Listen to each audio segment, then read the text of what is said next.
Hey, this is Brooke, functional medicine dietitian specializing in fertility, and this is the Fertility Dietitian podcast, where I help you uncover the barriers that are preventing you from optimizing your fertility and teach you how to work with your body to finally take home a healthy baby. Each week, I will be diving into different topics on fertility and sharing my perspective on physiology, metabolic health, nutrition, and lifestyle approaches that have helped hundreds of couples get pregnant even after years of heartache. My goal is to empower you with the knowledge you need to take back control of your fertility.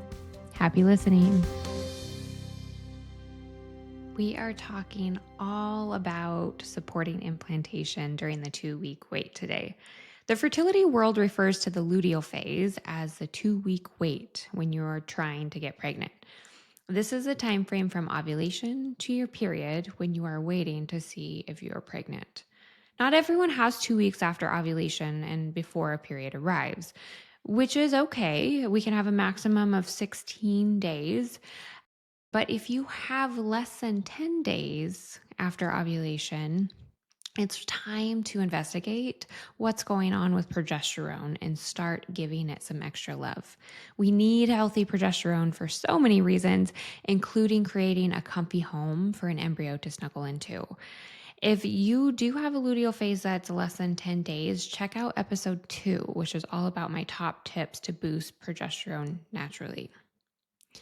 So if you do have an egg that's fertilized, it should try to implant in the middle of the 2-week wait, or most commonly about 7 to 11 days after ovulation, which is why we need that luteal phase to be ideally minimum of 10 days long to allow enough time for implantation to have a chance. Okay, so how do you support this implantation? Well, the very unpopular truth is if you're only focusing on implantation during the implantation window, once you're trying to conceive, you've missed a lot of opportunities to actually support implantation. Okay, you can make the biggest impact on implantation by focusing on nutrition and lifestyle that works for your body for a minimum of 3 to 4 months prior to conception. This is because egg quality and sperm quality and the health of your lining is heavily impacted by your health and can significantly improve your egg quality and lining health over just 3 to 4 months. You start building a lining called the endometrium during your follicular phase, which is right after your period up until ovulation time. If an egg is fertilized, the blastocyst at that stage will implant into the endometrium and receive all of its food to start growing right from this lining until the placenta starts forming. So the placenta takes over at about 12 weeks of gestation, but that nutrient-rich lining is going to heavily impact whether implantation is successful or not. Research shows that a healthy cycle pre-conception, so that 3 to 4 month minimum time frame before trying to conceive, improves conception, implantation, and the chance of a healthy pregnancy. So the good news is we can do so much better than simply taking that prenatal and waiting to see what happens. So if you're ready to get your pen and paper out, here are my top tips for supporting a healthy lining for implantation. We want to decrease inflammatory foods like processed vegetable and seed oils, refined sugars, in order to support healthy inflammation levels within the body and within the lining you're building. This also helps improve blood flow and improve the quality of the endometrial lining for more successful implantation. We want to focus on pre and probiotic foods like onions, garlics, green bananas, oats, sauerkraut, kimchi, yogurts in order to support a healthy gut for improved estrogen balance and improved bacterial balance, because the bacterial balance in the gut is going to impact the bacterial environment in the uterus as well, which plays a role in implantation. There's a lot of inflammation that can come from the gut too, and actually impact overall systemic inflammation. contributing to inflammation in the reproductive system as well. Cruciferous veggies like cauliflower, broccoli, cabbage, Brussels, and kale are really supportive of estrogen metabolism, which also support that endometrium, that lining that's being built, as well as the follicle development and the quality of the egg that you will be releasing at ovulation. And sweating actually supports our natural detox system in eliminating toxins that interfere with hormone balance. So, this is a good place to start, but this is far from an all inclusive list. Okay. Changes that work with your body to support hormone balance are key. And balanced estrogen allows endometrium to grow smooth. So, that's why these tips are really getting at supporting that estrogen balance and really supports creating a cushy place for successful implantation when that estrogen is balanced. So, what your body needs may be a little different than what your friend or your sister needed.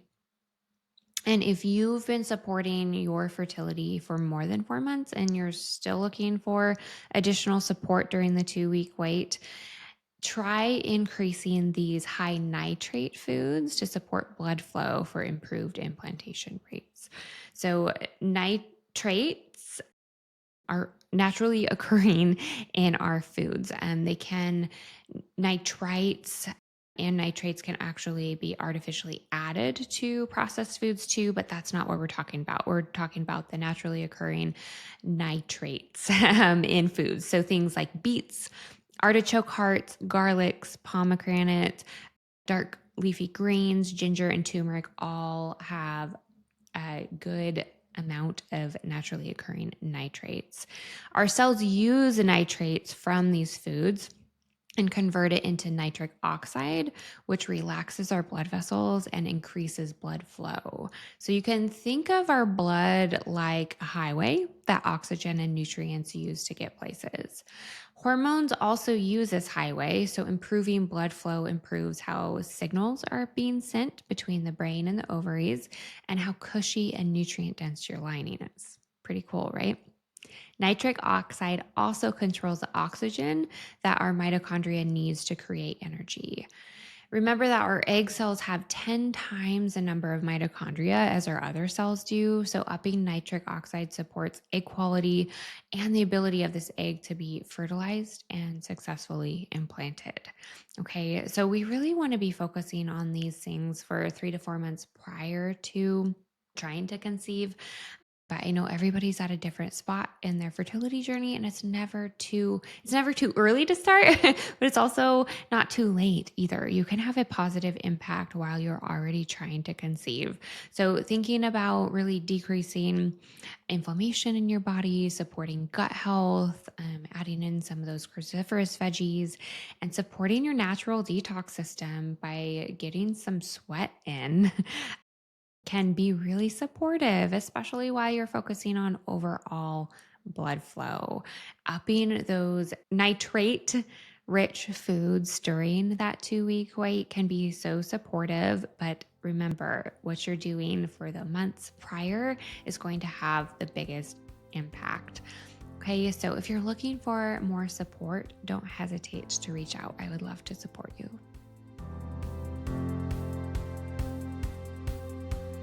Thank you for listening to this episode of the Fertility Dietitian podcast. If you enjoyed it, please leave a review to let me know what topics you want more of or less of. If you want to keep learning, subscribe at Apple Podcasts, Spotify, or wherever you listen to podcasts. Check out my website for more info on my private coaching program, Master Your Fertility, or my membership community, Fertility Blueprint. And don't forget my digital store. Come say hi on YouTube and Instagram. See you in the next episode.